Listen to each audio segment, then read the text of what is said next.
I want you to do your best. This is Sparta. No, we're not doing that. This is madness! Madness. This is... Calling this is Sparta. Calling this is Sparta. Calling this is Sparta. Calling this is Sparta. Madness. Madness. Calling this is Sparta. Madness.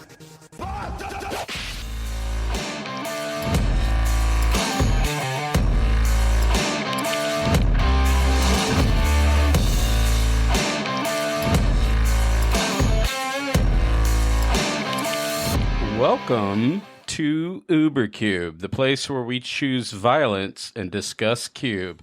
We're going to talk about something pretty wild today. We got our friend Sandwich on the phone here, and we've already declared him the 300.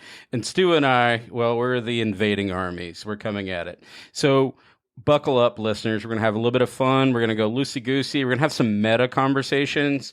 We did, as I mentioned in our previous episode, did kind of tell Chris, who said, I kind of expected you guys to do this, because we were kind of alluding to it last night, and it was really churning in our brains. And Stu and I, post playing Sandwich's Peasant Cube last night on the ride home, had a lot of banter. So Chris is a brilliant man and kind of already knew this was coming. So we didn't bushwhack here, people. All right, let's set this up. Yes, we're going to talk about Sandwich's Peasant Cube.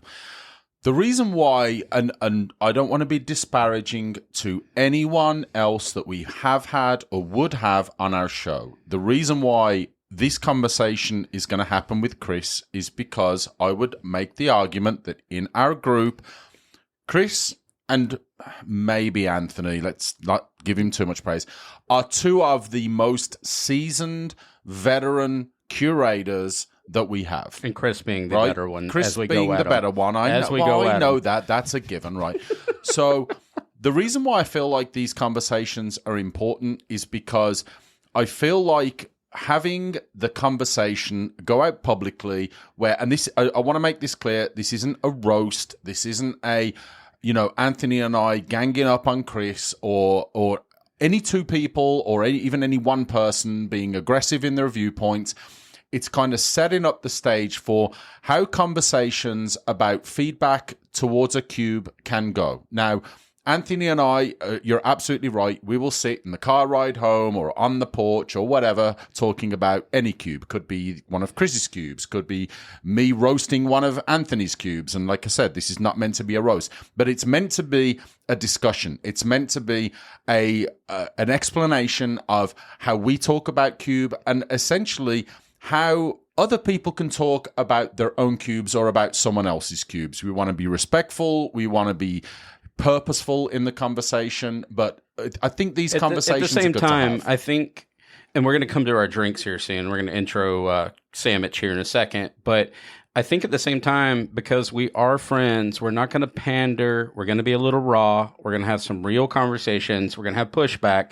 We're going to have crucial conversations, which is a great book, by the way. And we're going to talk about, and we're not just going to talk about the Peasant Cube. This is going to be a reflection upon my curation or my collections that I have built and Stu's. So we're going to make this kind of a back and forth. So this is not a one-sided conversation. I want to put that out there, but I think sometimes we're going to be positive the whole time, but sometimes you need to have real conversations about scenarios and come to a joint solution, or at least find some kind of concessions in the middle conversationally, right?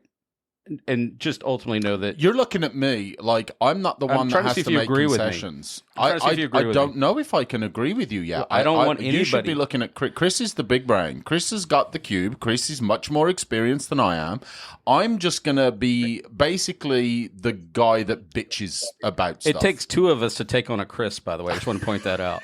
So before we go any further down this wild, just free-flowing conversation, I think can apply to your cube curation. We're going to have our drinks and introduce our guest. Who do we got on the show that's prepared and has your shields? You're ready to go. Nah, man, it shields down. I don't really care. You hit me with what you got. This is Chris, otherwise known as Sandwich. I'm here to take whatever the beating that they're about to give me on this one. Good. So let's have it. Let's do it. All right, so what have you got in a can or a glass to smooth this out, make it a little less painful? Yeah, today I got just a Southern Tier double IPA. Just simple, easy, good stuff. And I have the best drink of bullies. It's a Sweetwater Easy IPA. We're not going to bully here, promise.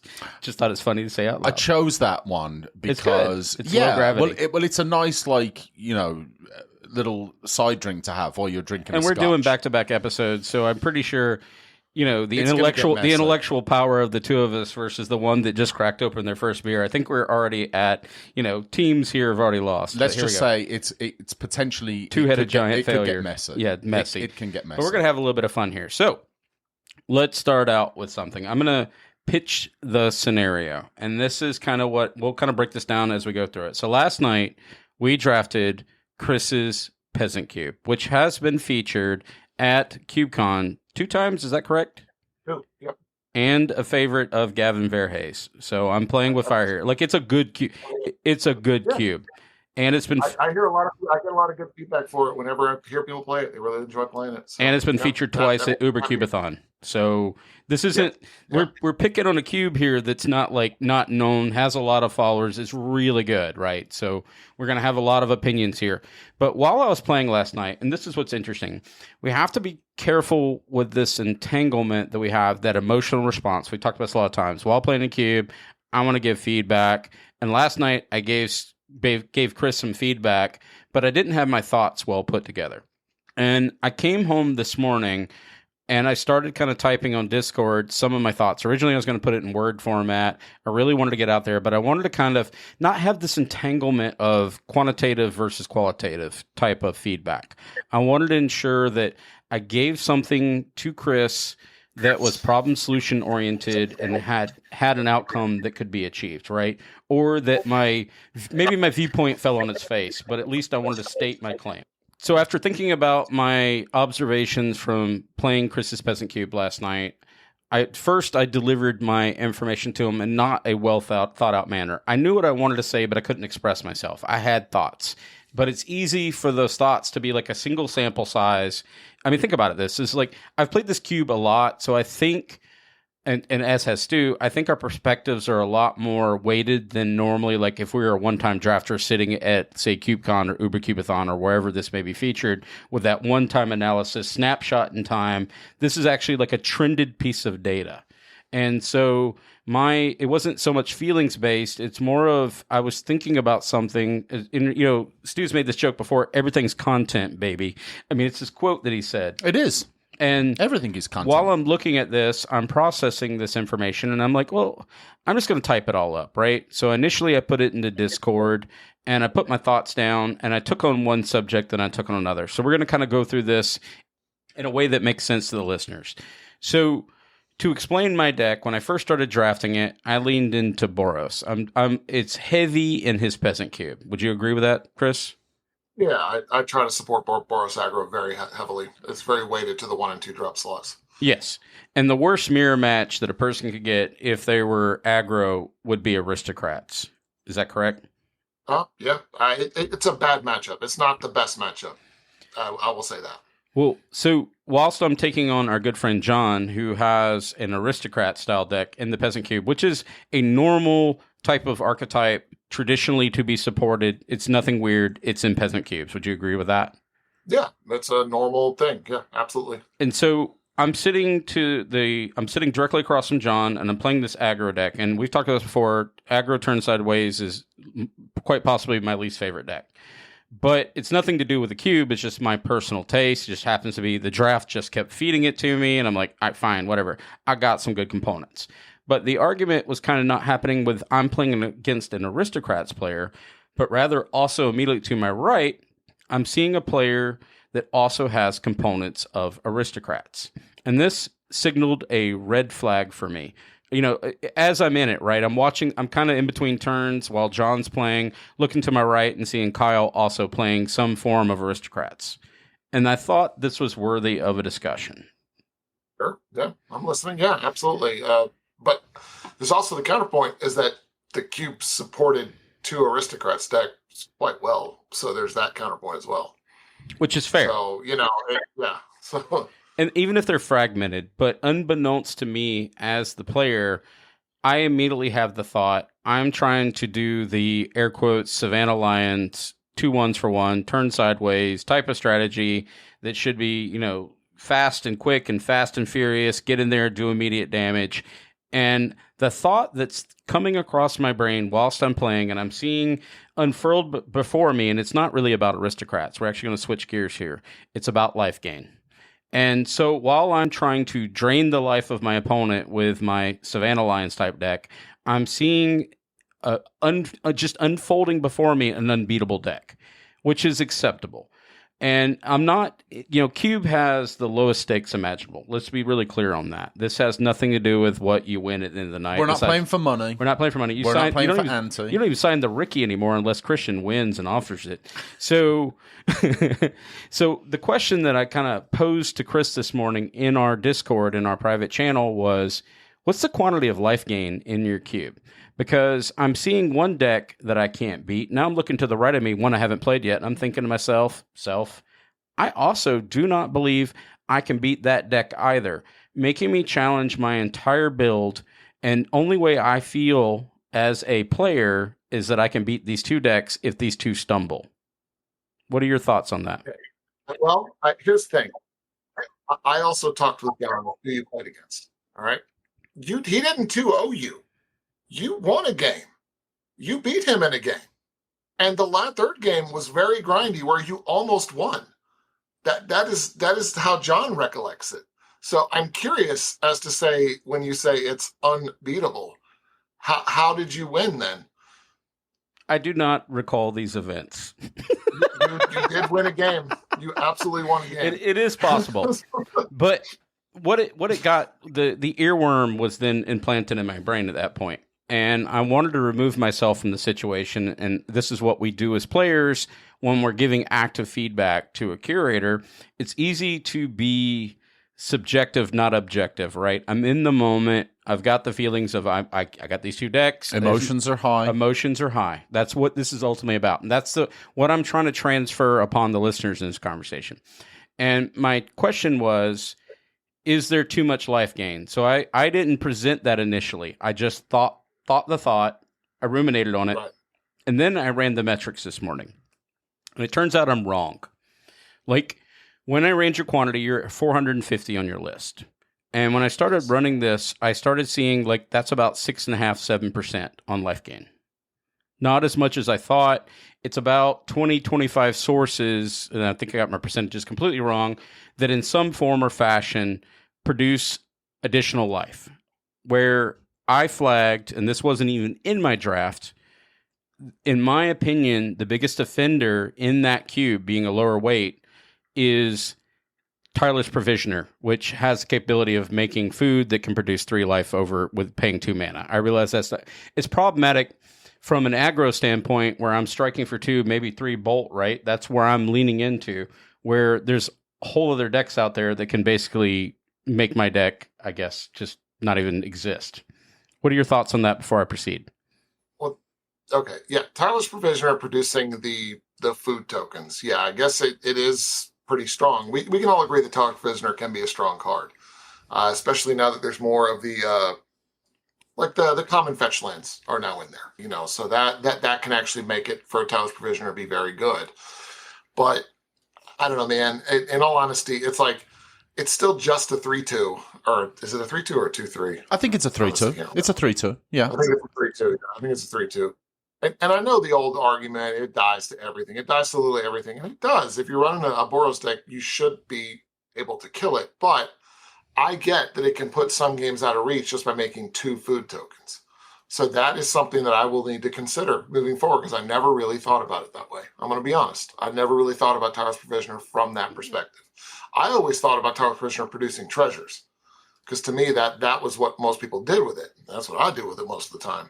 But just putting it out there, it's like, that's what I'm thinking about Tireless Provisioner. That's what I'm thinking about, and that's a different perspective that I appreciate.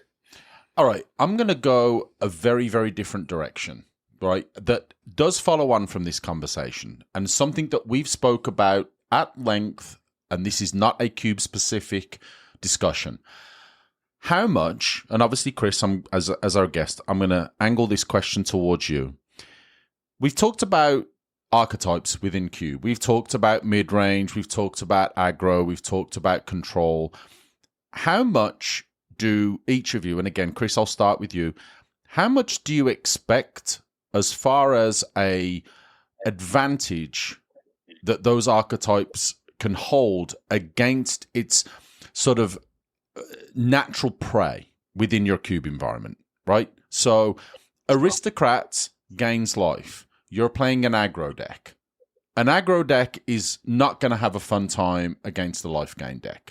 So are you of the opinion that that is just those decks exist in the environment? If someone drafts that aggro deck, they're going to have a terrible time against the life gain deck. And that's just the way that it is. And if you draft that and if you get that matchup, the odds are stacked in your favor. A pecking order type situation. Kind of a pecking order. Now, the aristocrat strategy might have a weakness, and you might always lose against some other strategy. Could be the blink strategy, right? And actually, Chris, that's a strategy that or an archetype. I have drafted that on a couple of occasions in your Peasant Cube, and it is absolutely one of my most favorite decks to draft. I've loved drafting it. I've always felt that that's had game really against a lot of the decks that I've played against. I don't know where that would exist on your pecking order, but do you have one of those that you kind of just accept that there's going to be, like I think Anthony said, I think that's a great term, that pecking order that is basically circular, right? That you're going to have those good matchups, you're going to have those bad matchups, and if you get a good one, it's good, and if you get a bad one, unfortunate. I mean, that's the way Magic is played in general. You're always going to have a bad matchup. It's just, you can't make it so all decks will play well against each other. It's just, I don't know that that's even possible. You can bend it a little bit to make them less like that, but that really does kind of push down that archetype. Is it going to make people even want to play it? You know what I mean? And I don't like referring to the aristocrat deck as a life gain deck. They usually have like 2 to 4 pieces of life gain. So, there's not a whole lot of just straight up life gain. Actually, the most life gainy cards are like Loxodon Warhammer, which actually kind of sucks these days because it costs 6 mana to use in one turn. So, that's a perfect segue. So actually, what I wanted to do is take this entire idea before we move forward and kind of put this into where I was thinking about it metaphorically. So a conversation that we kind of sprung off from this idea was, think about a cube as just kind of, I don't know, a lava rock of some sorts that falls into a river. Initially, the first time the rock is broken off from the mountain, tumbled into the river. And over time, the edges get smooth, and eventually it becomes a smooth rock. And it becomes almost this perfect type of cylinder from the wear and tear of the water. And I think about this from a cube point. And one of the challenge points that we had in the case of, we're going to use Peasant now, but we're also going to project this towards my Artifact cube, or for that matter, any cube. At what point are we trying to seek over perfection, over efficiency, over optimization, kind of like that rock that started out as just a break off, right? It just fell into the water one day. And then over the course of, millions of years, 20s, thousands of years, millions of years, this rock became a smooth stone, became optimized. It's optimized how you looked at it, whatever you want to see it as, right? But it's became, all the edges have been worn off, and it's become this smooth cylindrical object that's now in the water. And we find ourselves as curators oftentimes trying to smooth the edges, make optimization changes, try to make efficiency changes, tweak, pull it forward. And we kind of had this break-off conversation that happened. And I wanted to look at the analytics of your cube. This wasn't just like an emotional standpoint where you really wanted to see the metrics weighted to the cube. And this isn't the fault of the cube nor the curator. It's the constant release and optimizations of cards that just make things better. So when you said Loxodon Warhammer really sucks now, it's at the tail end now, right? It's on that long tail. This is the LPR ding, but it's at the end of its lifespan or shelf life, right? In that cube, it's going to find something that replaces it. As soon as something becomes a little better, that's gone, and it won't be missed. But there's a point where in the beginning, Loxodon Warhammer was that smooth rock. It was that optimization. It was the thing that terrified people when it came out in that cube. And now it's fell off the waterfall. It's bounced on a billion other rocks, and it's got all jagged. It breaks open, and there's a diamond. It's never going to become smooth again. But that's what's interesting about this idea is us as curators, that quest for perfection, right? And when I see a peasant cube, and this has come up a lot, like a lot, is people tune things. Like when you get stuff that's downgraded, you talked about before, the Commander Master sets or your Magical Christmas Land, where you get Gonti and all these cards that come out, and you inject them into your environment. They're phase shifting or doing like a... rarity shift? Yeah, they're rarity shifting, or they're doing the paradigm shift that's happening in your cube, where it's kind of a first in, last out type of situation that's happening in the cube. And as your cube has become more optimized, one of the conversations, this is the reveal that we had, is some of the luster of a peasant cube is being lost in my mind because of the optimization. How do you feel about what I just said? What I mean is, as the cube has gotten better and more pushed and stronger, it doesn't feel as peasanty to me anymore. Is that something that's a curveball? I'm just not following. What do you mean? It doesn't feel that, like Loxodon Warhammer used to be a bomb. It was a thing that you're excited about. When it happened, the games ended. Now in 2025 Magic, it's moved to the end of the spectrum. The bandwidth is pushed out. It's not interesting anymore. It's not that smooth rock. So the luster. I guess I'm going to disagree. That's what I want. Because I see, the thing is, I personally like high-powered magic. I like higher powered magic. I optimize stuff all the time. It's what I'm going for. Now, have I gone as far as I could go with a peasant cube? No. There are peasant plus peasant power cubes out there that are pushing things to a limit that I won't even go. And, it's just running things like Demonic Tutor, Force of Will, stuff like that. All these crazy cards, Strip Mine. You can even run Library of Alexandria in a peasant cube. I don't know, man. I enjoy playing with the more efficient cards. And I understand that, maybe it doesn't feel in your mind like peasanty. I don't even know that's a word, but it still feels like a peasant cube to me. It still feels like a peasant cube to me, because this is kind of what I enjoy when I put this in. And I hope other people do too, but I like this kind of feedback, because that may mean I may leave Loxodon Warhammer in just because it's not as efficient. You know what I mean? Just because if that's what people want me to do, I'm fine with that.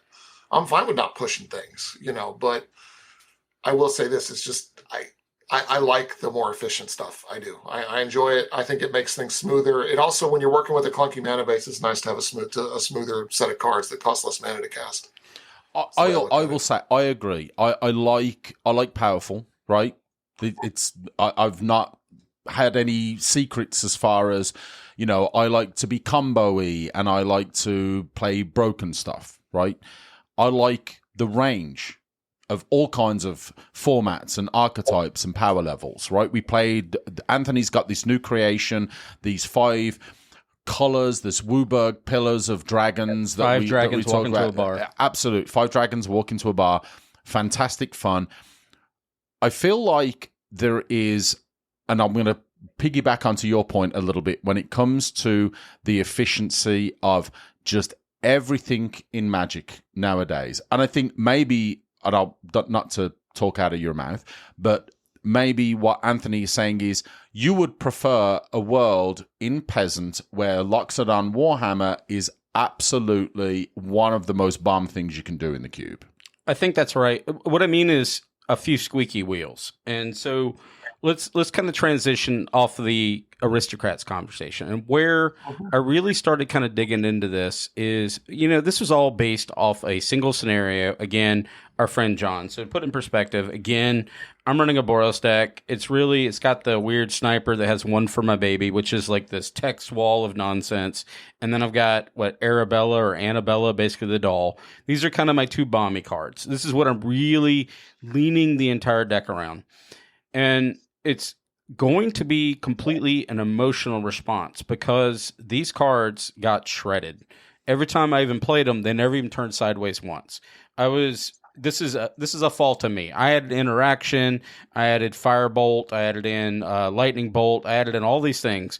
But at the end of the day, I was disassembled by removal and life gain, life link. And that's not a fault of you as the curator. That's me of, build a better deck. I mean, frankly, my deck was not assembled to deal with these situations. I leaned in too much of the turn sideways concept, which was, it's where it gets weird. It's a promise of the cube that could be an effective deck, but then it almost has to be like turn sideways plus control to have countermeasures versus the actual mid-range control deck, which leads me into my second part. It was the removal suite.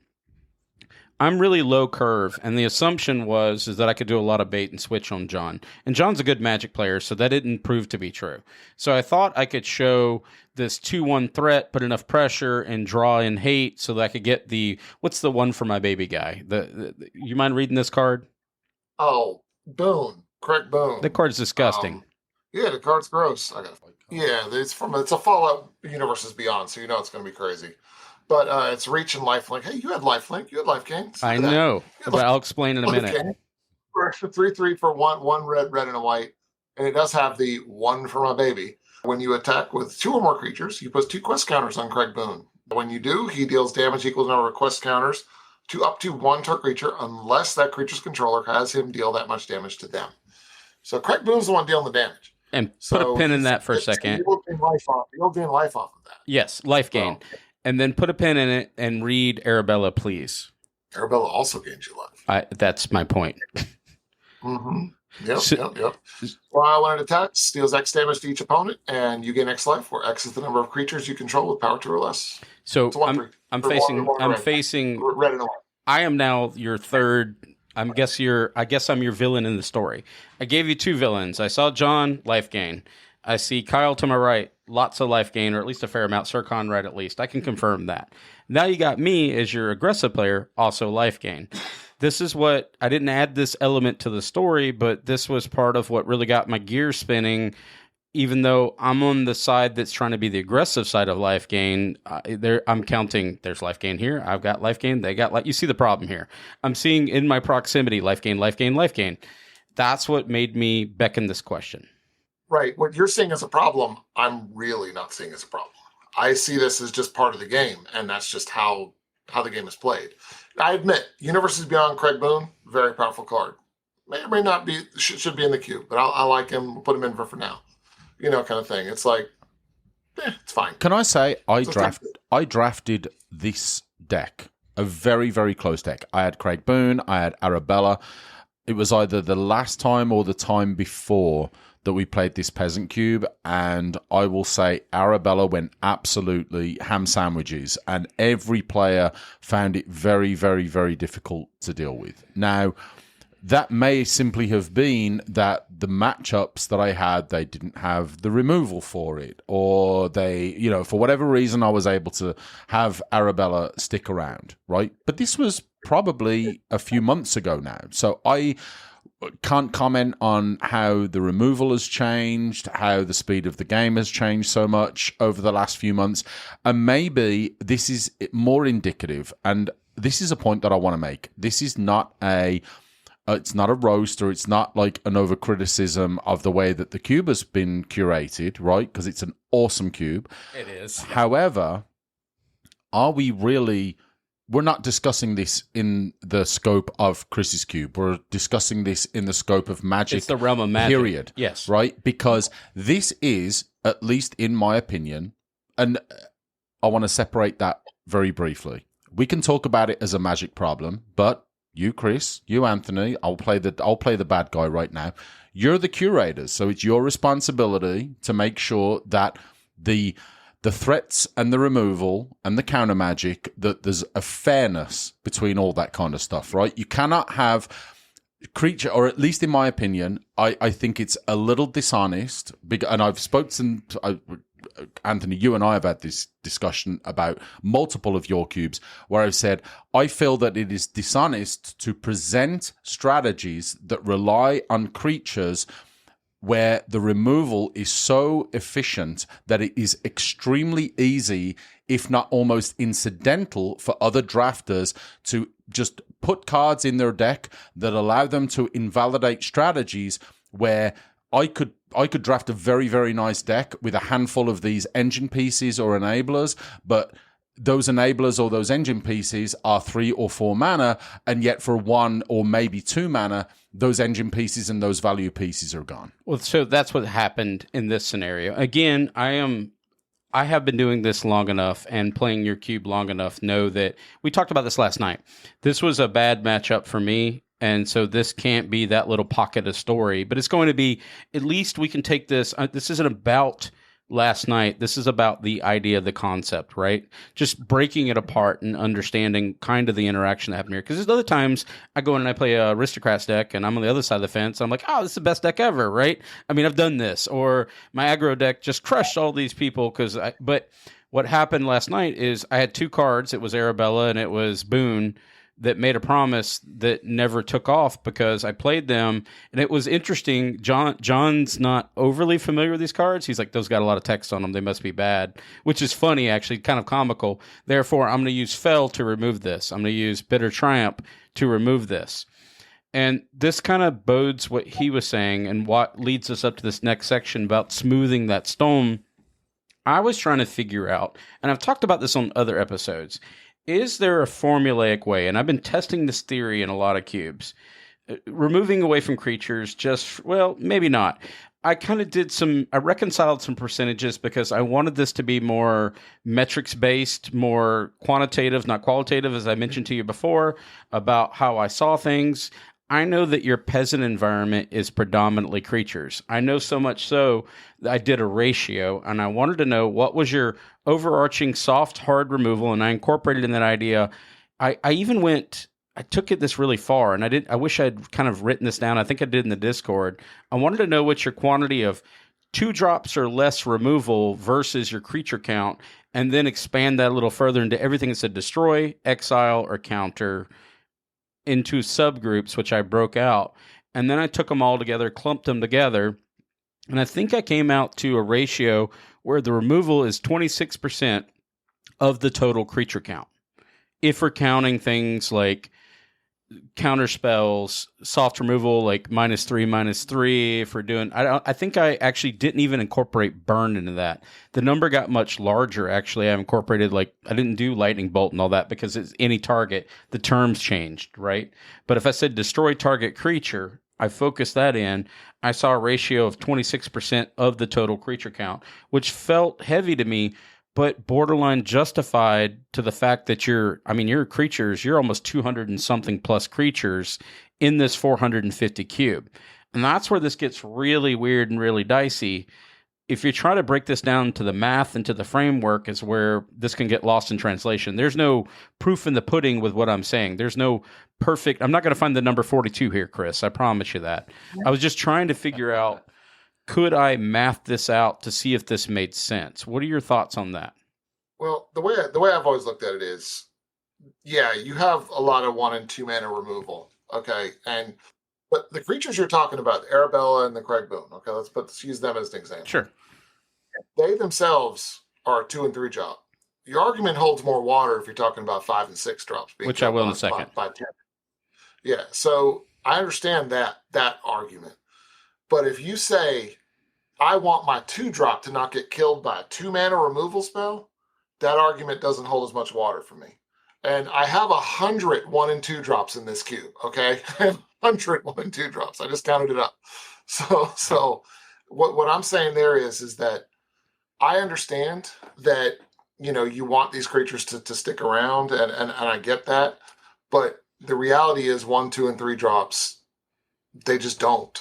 It's like, and that's just the nature of Magic. It's like, sorry. So I have a theory. I have a theory then that I want to apply. And so if we used a mana curve of 1 to 6, and that's our spectrum, 1 to 6, and I realize you're going to have a lot less 6 than you have with 1. So we talked about that. Your quantity shifts more to the 1s. If our medium weighted average of removal For instant speed, this is something he and I were kind of we're getting a little meta here. We're going to do meta. This isn't applied math, not applied sciences, but I am an engineer, so I'm going to have a little bit of fun with this. If I centered on a medium for my instant speed removal at 3 mana value, that means I'm going to take away, 2, 3 away from my top end, and I'm going to add 1, 2 to my bottom end. I'm going to come to a medium with instant speed removal of any kind down the center. The theory that I have is if we take it sorcery speed, we're adding like 1.5 turns to that idea. So like Fell is a perfect example to be weighted at 2 on that measure, on that scale of 1 to 6. Do you see where I'm going with this? Yep. So okay. Go ahead. I added a couple of ideas. So in this case, we use Bitter Triumph as an example, which is in your cube, which is a uncommon, which is a busted card. So I'm going to read this to you. Bitter Triumph for 1 colorless and 1 black. You get an instant as an additional cost. And is it really?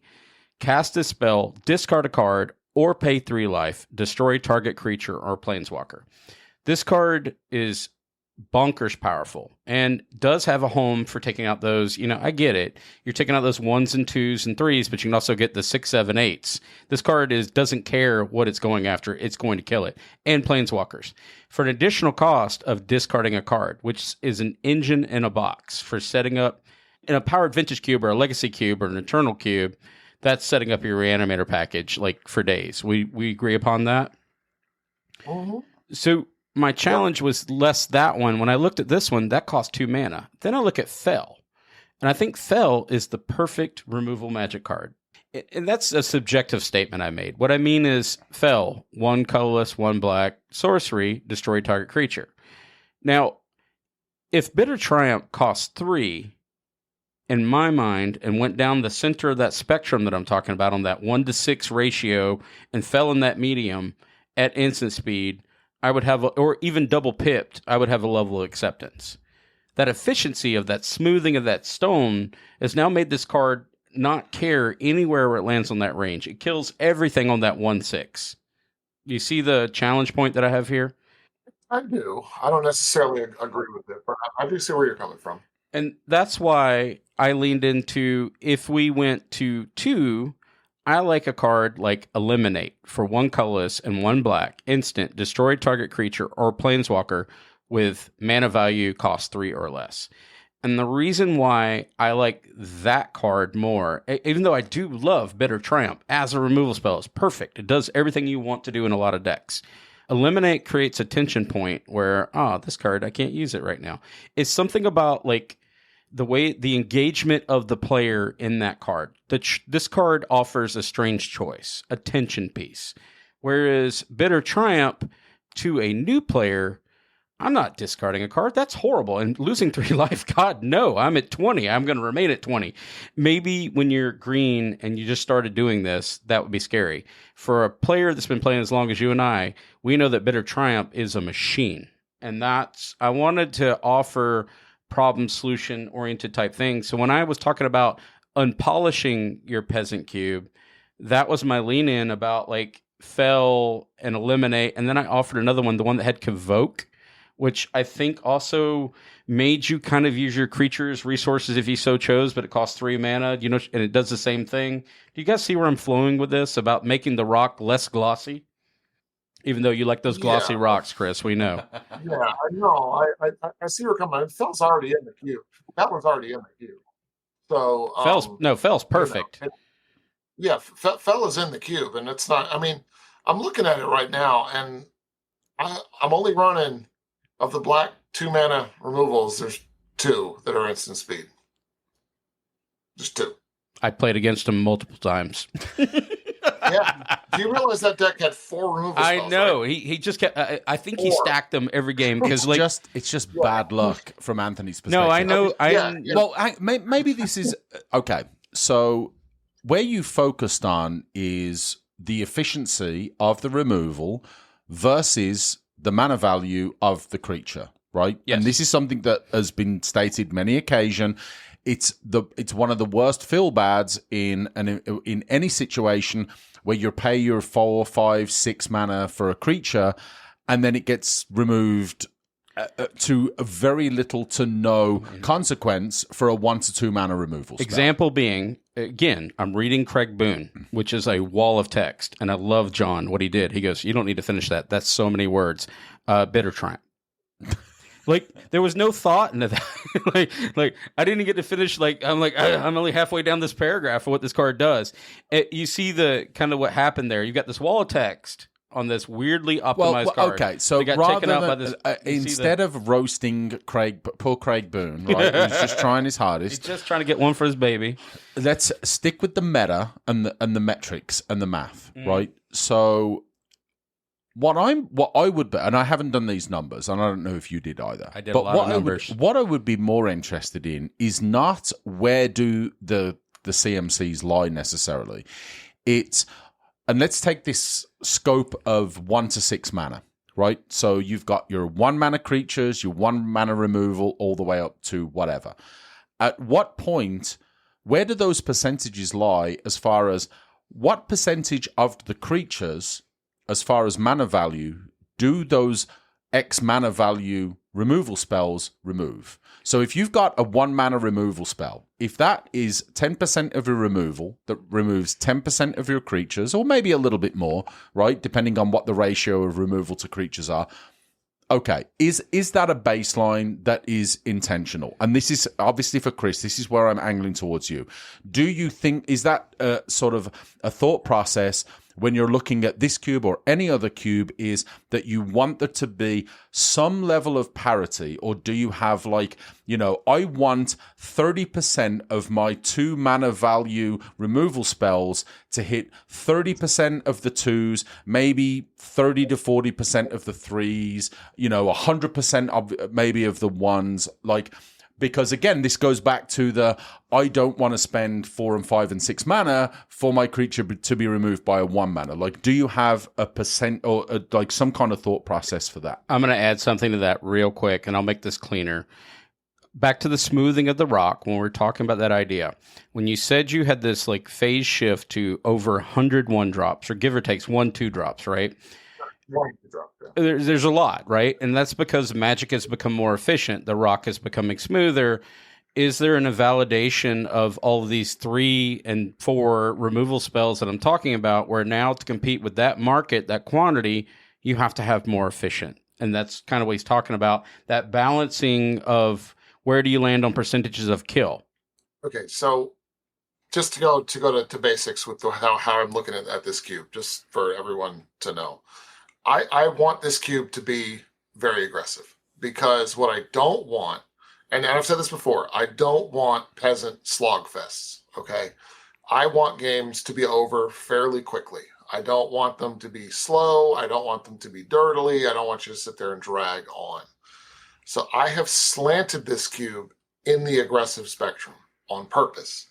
I have done that. That is a conscious decision where I've pulled away from the upper drops, unless you're looking at your big green ramp or your reanimator targets or anything like that. So anytime I look at a removal spell, I am looking at what it can hit. Bitter Triumph can hit literally anything. Fell can hit anything. And I think Infernal Grasp is in here too. Infernal Grasp as well can hit anything as well. That's another one that I guess it's not you haven't mentioned it yet, but that's kind of what Bitter Triumph, you just lose 2 life. Can hit literally any creature. And I'm looking at a lot of my other removal in the cube. All the white removal, except for Path and Swords, is sorcery speed. Almost all of it is sorcery speed. Case of the Gateway Express, Journey to Nowhere, Planar Disruption, Shelter by Ghosts. They are literally, and Cast Out. Well, Cast Out's different. Cast Out is Flash. But Touch the Spirit Realm and all those other ones, all sorcery speed. Are you okay with those? Yes, I am. That's we've kind of made this into a removal episode, but we were talking about that. Right. So could you please read Sheltered by Ghosts, though, please? That card, I don't know if I'm okay with that. On the high end of the spectrum of power, and I agree with it. It is a very powerful Magic card. It's just an aura for one and a white. Enchanted creature you control has to be you control. It basically does the Journey to Nowhere on it. It exiles it until Sheltered by Ghosts leaves the battlefield, but it gives the creature a +1/+0 lifelink and ward 2. And this is just an exceedingly powerful Magic card. I'm not going to lie, it's very good, but it's not the end all and be all. It's it's fine. That's what I'm looking. I'm looking at a lot of these, and they're fine. They're powerful. It can swing games. I'm not going to lie, and it does. But I don't view that as a problem. So I just don't view it as a problem. It's like yeah, absolutely. So I will discuss. So Anthony talked about his red-white deck, and I will talk about my absolute disaster class of a deck, right? And I'm not going to lie, mine was not good, not good at all. I gave my entire deck, all my 45 cards to Tom. And to be fair, I what I should have done when I built the deck is gone very heavily blue because or heavier blue. I had some very good blue cards, but I stuck with going really predominantly green. I had a couple of complementary pieces in white and in black and in blue. The mana just didn't work. But I was very, very heavily green, so I figured, okay, if the fixing comes, it comes, and I had ways to get, like, the basics that I might need to make those ancillary pieces work, right? So I was utilizing, or I picked up Jade Mage, right? So Jade Mage, 1 and a green, and then you can pay, or 2 colorless, and a green, to make a sapling. That card, I will argue, is way too slow in 2025 for a Peasant Cube. When I see a card like that, though, I'm thinking, okay, what are this? And I'm a very signposty kind of Magic player, right? So I'm looking at, okay, there's tokens that are going to come in, right? Am I able to build a deck that either utilizes saplings, utilizes tokens, or some kind of strategy where a card like that is a pivotal piece? Because I do not feel like a card like Jade Mage can be included in a cube as an incidental piece. It's way too, 2 mana nowadays is a big investment. 3 mana, even if you don't have to tap it, is a huge investment, right? And I was very, very fortunate that I was able to activate that ability twice in a game that I got absolutely run over like it's not even funny. Creating 1/1s for 3 mana just ain't doing it anymore. Is this maybe... Well, I will say right now, I will say right now, the Jade Mage, the place it has is not a mono green deck. I'm just going to be honest. The place that I foresee that card being is an Anaya or a Selesnya deck. Or Aristocrats. It could be an Aristocrat, I guess. It's not really an Aristocrats card. But it's also there for it's there for the go wide token strategy. But I will admit, it is too slow. I do agree with you. It is on one of those cards that something better comes along, it's out. I think, you know what I mean? I think it's got to go. And the reason why I say that is because I angled towards that. I did lean towards the Selesnya side. I had white cards, I had black cards, I had blue cards. I'm looking for token strategies. And I will say that my very green dominated deck was in the... Can I make Selesnya tokens work? Can I make Evolve work? And it ended up being a bit of a mishmash of things, and none of them worked.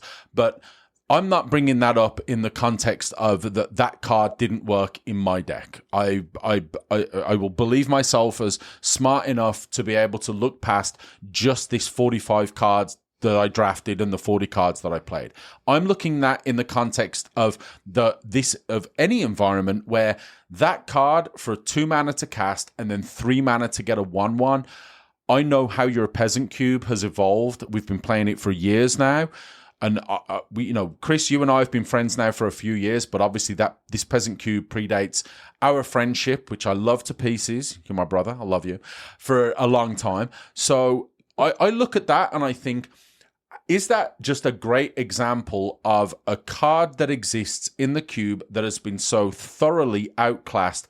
And we've talked about removal, but this isn't a conversation about removal. It's a conversation about efficiency, period. However... Smoothing of the rock. But that, to me, is also a signpost piece. And I still think I would make the argument...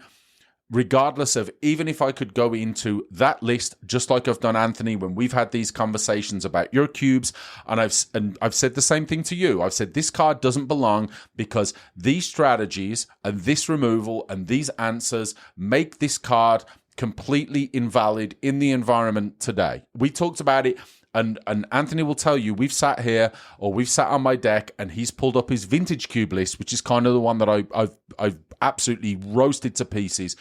where I've said these cards don't belong here anymore. This is 2022 and then 2023, 24, 25. These cards don't belong there anymore. There's more powerful things to do.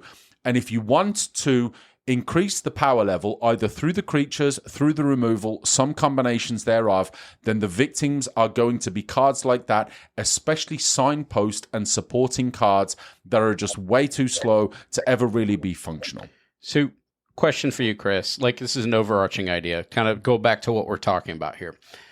Is it the fact that, you already said this, I love optimization. Like, you like efficiency. It's the type of gameplay you want. You don't want slogs.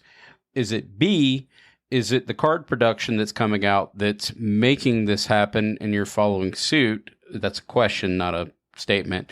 And then C, is this just kind of a collective thing that's happening where your entire cube is paradigm shifting? Back to that, you mentioned at the beginning of this episode, you're at 100 1 and 2 drops. There's so many things that swivel here, right? We've talked about aristocrats and validating a deck that I had that was in that ratios of the 100 to 200, right? Like that large amount, that large quantity. It would say that maybe I'm hitting parity in that large grouping. And then your removal suite also tracking that group, that subset of the 100s. Can I summarize this? Leaving the large groups in the kind of the dust. Yeah, right? I want to summarize this as a question that I have. That was the question for him. Okay, I know, but I've got a much more refined point. I love you, but no, I don't really. I'm just trying to talk. Do you think that a increase in the efficiency of the removal, as well as the combination of all the downshifts in rarity that we have seen, has meant there is now this break as far as what is viable if you want, and I love the powerful magic, and you want that powerful magic. Is there just too many remnants, maybe, of that older, what gave Peasant Cube the identity with now this newer, the old guard to now the new guard, which maybe we've like completed this peasant cycle in 3 or 4 years where everything is extremely balanced in that 1 to 2 mana, or the removal is hyper efficient, the creatures are hyper efficient, but we're not quite there yet. So now we're in this kind of middle ground where you've got creatures and fun maybe that exist in that 3, 4, 5 mana, and we just need the rest of the removal and the threats to catch up. Okay. First, I'm going to say this. I've literally forgotten every single question you've asked because he gave you 5-minute questions. So I'm going to go back to the Jade Mage question because we're going to go back to that. Sure. Yes. So Jade Mage is an original card from like when I very first built this cube. Okay, so it's one of the few cards now that I can say is probably from the very beginning, other than like the ubiquitous like Ponder, Preordain, all that stuff like that. Sure. The nuts and bolts cards. As far as like creatures go, I agree with you. In 2025, it's probably not good enough. I've actually been looking at cutting it for quite a long time at this point. And I bet I can find a more fun card. Probably one that gains like 12 life or something like that. Yeah, I think you should do that. Add that, yes. Mass life gain. Mass life gain. And you mentioned something about the downshifts, in rarity, and have they pushed the cube into more efficiency? Is that one of the questions? Yes. I'm sorry. I have to remember everything. Yeah. No, you're absolutely right. Has it kind of created a Team A versus Team B, where you've maybe got Team A as the cards that maybe were that bread and butter of the Peasant Cube, and maybe this speaks more about your grand vision of the cube and how you wanted to separate that. Because for me, in an ideal world, the cubes, let's talk about your vintage cube, your peasant cube, your pauper cube. They've all got very specific identities. Obviously, they're going to have their own identities from a power level.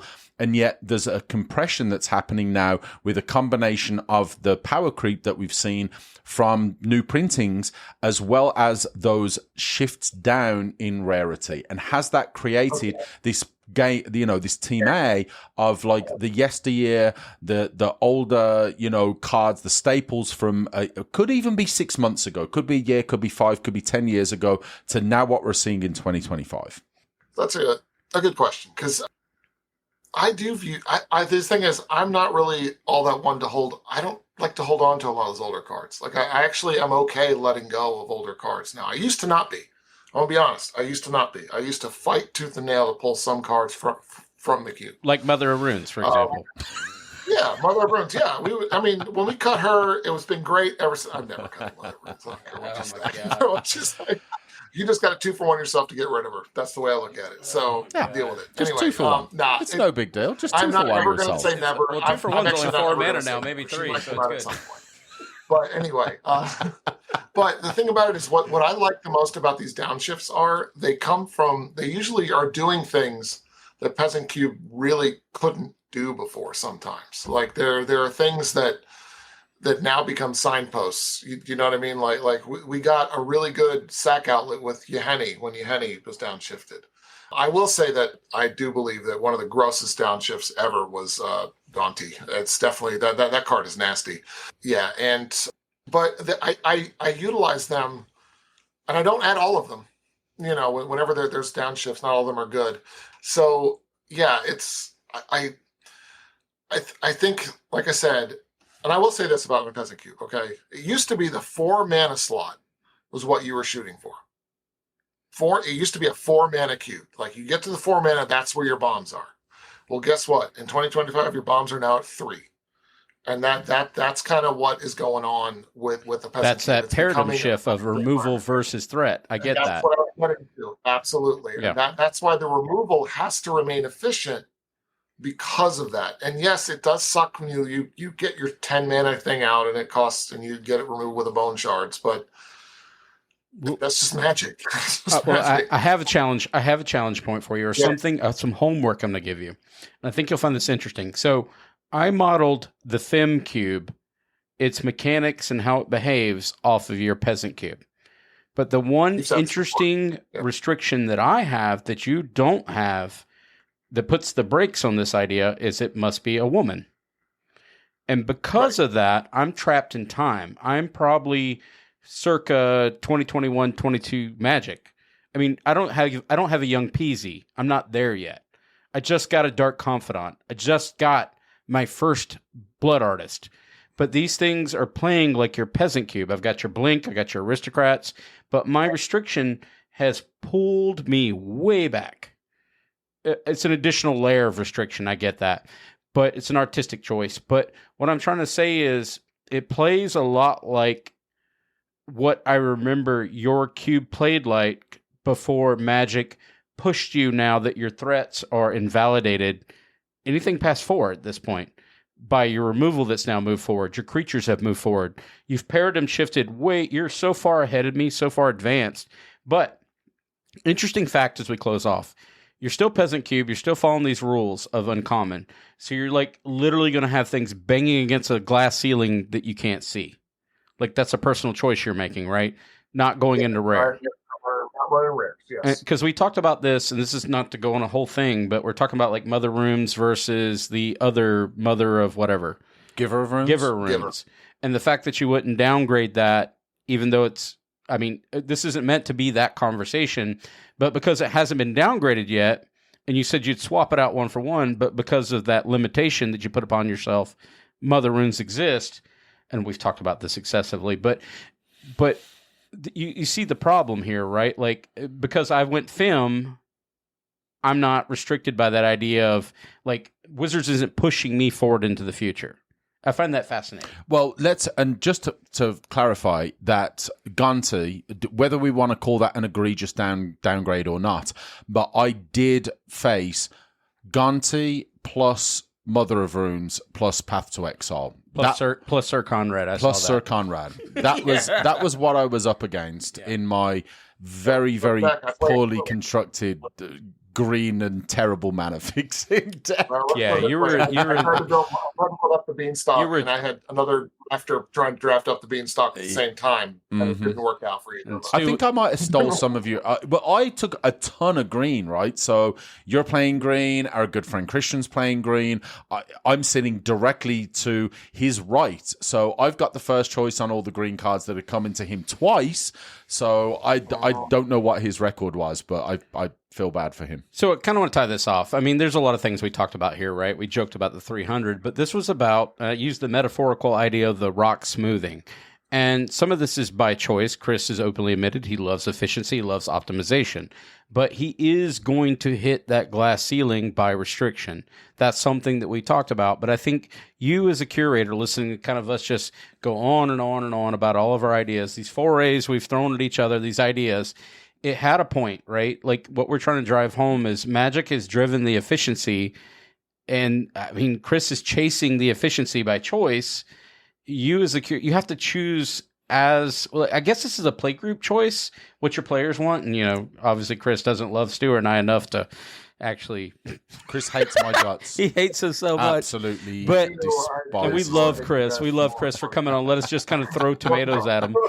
But we wanted to talk about this idea because I think there's a lot to kind of dissect out of this conversation, right? Like you have to choose how optimal you want to go in your cube. Well, I said right from the get-go, this was never meant to be, and it never turned into, which I'm very glad. Well, it did a little bit. No, it did not. I'm going to stand true to that. There was no roast. This was, honestly, for me, it was always a reflection on the shifting of power in Magic, period, right? The shifting of removal, the shifting of creature efficiency. There is always a choice that both of you as curators and myself, look, the cards are coming in, right?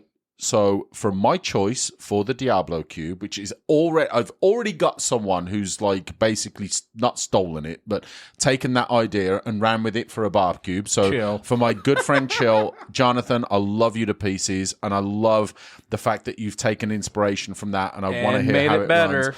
And made it better, of course. Right. Yeah.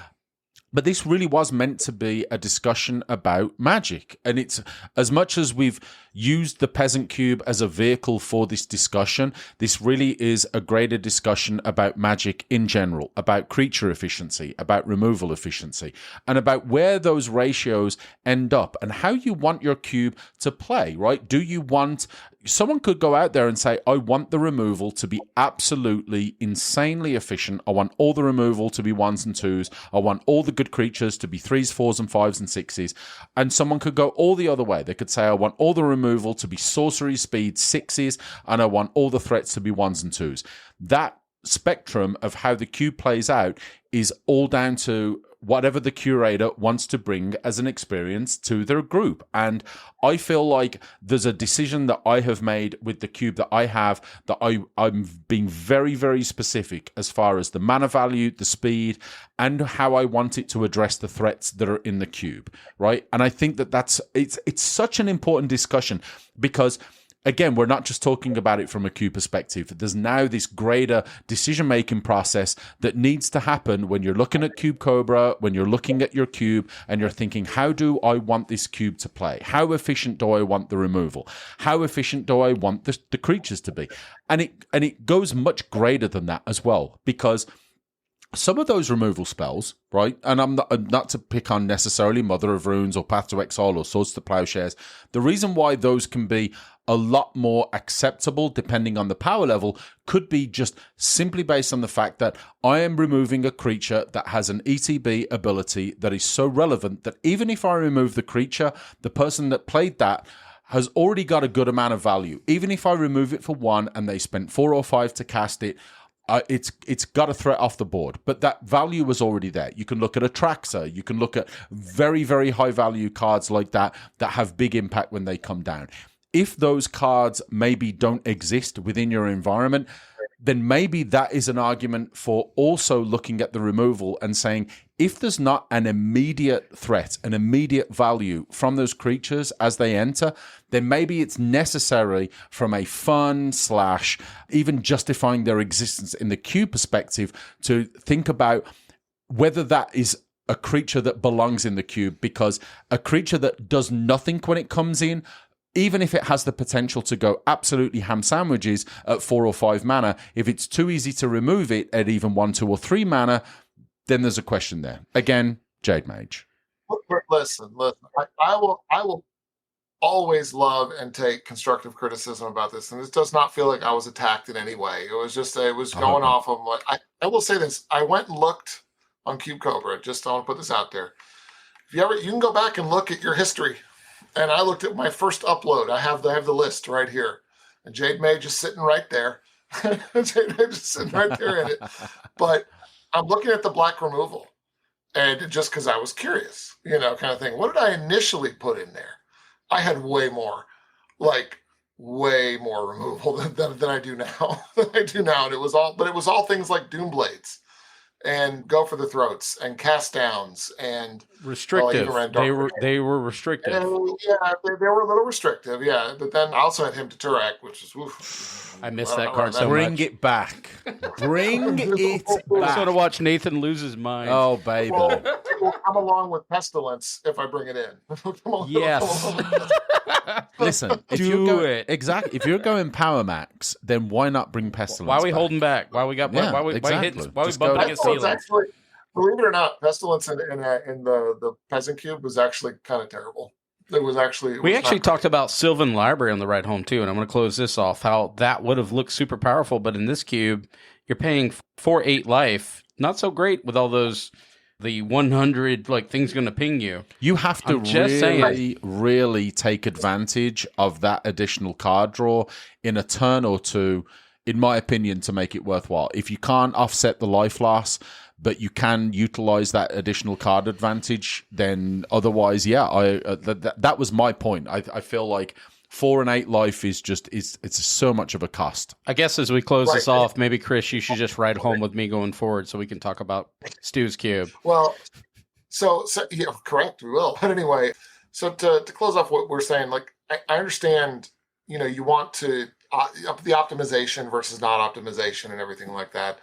Every cube evolves, even your Fem cube, which you say is time locked, will eventually evolve into what I have, and whether you like it or not, it will. At some point, because take it back. I'm taking this one back. This is my wish. No. You're at the bottom of the well, and you're staying there. But unless you make the conscious decision to, which is totally fine. That is, as a cube designer, you can make whatever environment you want. That backs up what Stu was saying earlier. It's like, you make the environment how you want it. If you want to make it clunky, but I've chosen not to. I've chosen to make it a little more efficient, mana efficient and everything like that. And yes, it can create some feel bads, but that's, to me, I'm trying to lessen those, but some of it comes down to you get a bad matchup. You only played one match last night. Your other 2 matches could have gone really well for you, Anthony. You never know that. You know what I mean? It's like, mine would not. No, I'm just putting that out there. No. Mine wouldn't. No, I saw the life gain. It wasn't mine weren't getting any better. Well, that was my fault. It was in 3 decks, Anthony. You were one of them, and you would have played against other decks. I'm the villain in the story, Chris. All right, Stu, take us to socials. So again, to Patrick, to Jeff, to Nick, to Chris, to Timber Dragon, to Brian, to Keaton, to Lord Justice, to Nick Lapointe, to Preston, and to Sam. A huge thank you to you guys for all of the ongoing support. It really has helped us a lot, both with our events and just keeping the lights on and bringing, again, that high-quality audio that we take so much pride in here at UberCube. A big thank you to all of you and all the love in the world. Again, we are an UberCube TCG affiliate, and you can use our link. You can find it in our show notes. If you want to get in on the conversation, come hang out with us in our Discord, or also the facebook.com/groups/MTGCube Facebook page for cubing. Well over 1,000. Well over 1,000. A lot of cool conversation going on there. Pick one. If you want to find us on the socials, you can find us at Bluesky at ubercubemtgpodcast.bsky.social, or at Twitter at ubercubemtgpod. If you've got a longer comment or question about the podcast, reach us at ubercubemtgpodcast@gmail.com. Again, a huge thanks to our Patreons at patreon.com/ubercube. Now we're going to say the thing that we always say here at UberCube. This is madness! Madness. This is Calling this is Spark.